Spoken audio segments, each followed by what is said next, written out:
Good evening, everybody. So basically, the point I want to make is that people shy away from beauty because the ideal of beauty doesn't actually make sense anymore by contemporary standards. I think this is the case because beauty is transcendent, and the thing it transcends is the individual. So beauty relies on something bigger than the individual. Yeah, we need what we philosophers call intersubjectivity, so the connections us human beings have as subjects with one another. So we need this to be experience beauty. And beauty is where we experience our connectedness to one another. But we live in a world that thinks universal experiences, so experiences outside the individual, intersubjectivity itself is really problematic. So in the woke mindset, we are seen not as social beings, but as struggling identities. So that said, here's the positive bit. I think there are important countercurrents because the experience of a common spirit is still real and wants to be expressed artistically. And so for me, you can see this in these contemporary discussions around vibes. Everybody under 30 talks about vibes, right?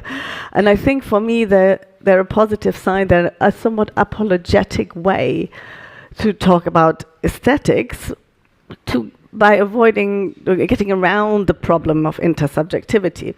But I'm going to explain all this, hopefully a bit better. So I'm going to start with my first idea. So with beauty, we want to appeal to something that is bigger than ourselves. And honestly, I will to stick to cinema examples, as Kathleen said, that's basically what I know.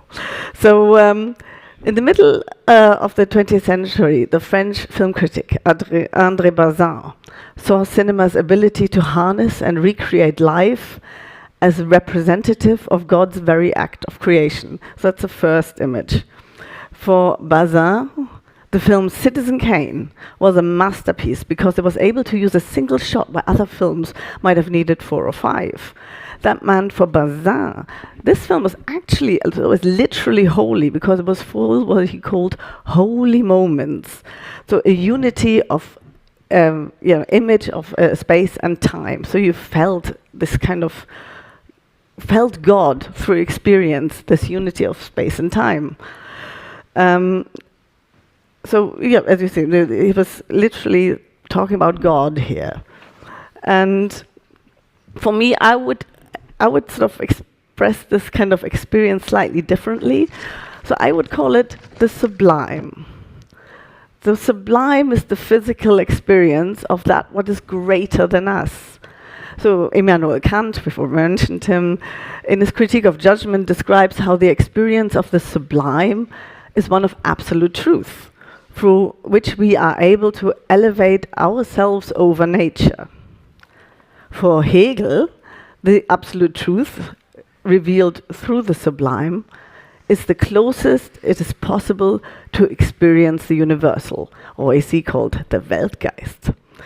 But I think you all know this feeling. Yes, when you look into nature, when you see a sunset, or you see a mountain, or just that moment when you're in a football stadium and everybody is chanting and you feel this little spark in you and you feel connected to all humankind in this real moment of happiness. And the only thing that you lack at this moment is just that it doesn't last long enough. So this is transcendence. And today this idea of transcendence, the sublime, seems outdated. It doesn't seem outdated, it seems dangerous, yeah? Intersubjectivity is dangerous and universal experiences are problematic. So, for example, writing about people from other cultures is basically a sin. Yeah, you're not staying in your lane. It's colonialist. It's really problematic. You're dominating your subjectivity onto others, and this is translated as seen as literal harm when you do this. So artists tend to stay away from these kind of things and everything that's outside their own identity. They're constantly being told, write what you know, tell your own story. So they're only allowed to talk about their own lived experience, even not just lived experience is the term. So And this is how art is made, it's commissioned, discussed, evaluated, and beauty does come not into this at all. So this is what you were talking about, art cut off from beauty. Nevertheless, here's the positive bit. I will say again that the experience of a common human spirit is real and wants to be expressed artistically. So culture is still being made, and culture is essentially human beings making themselves over and over again. There's still an impulse to express ourselves and make connections with other human beings. We want to feel the sublime. We want to feel connected to humankind. And, it's a fundamental part of our human existence. What is the sublime, if not the affect, the feeling that we are one with the universe and thus with everybody else in the world? But we do not have the confidence anymore, the vocabulary. This is my important point. We don't have the vocabulary to talk about the sublime. Instead, we talk about vibes. So vibes is a way we talk about beauty while navigating sort of intersubjectivity. So we could have the second picture, please. The term established itself for me properly last year with the release of the film Saltburn. If you haven't seen it, you're in for a treat. And I think this film caused a real cultural moment because it completely divided opinion, because it's quite a new phenomenon and people just didn't really know what to make of it. So what is vibe?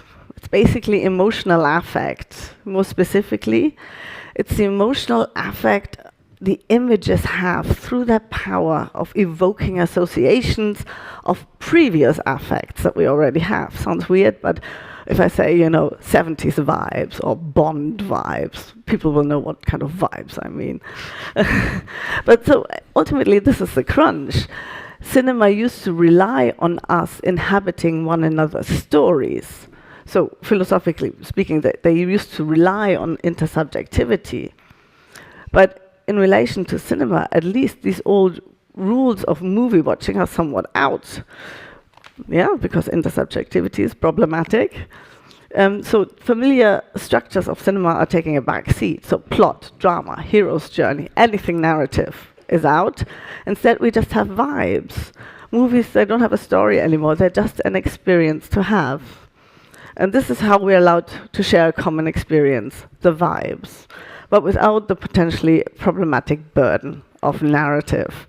What we have left is only the experience of affect as a pathway to a sublime experience of beauty. So, to conclude, beauty is dependent on the ability to transcend ourselves, but once this is completely verboten, beauty itself will stay elusive.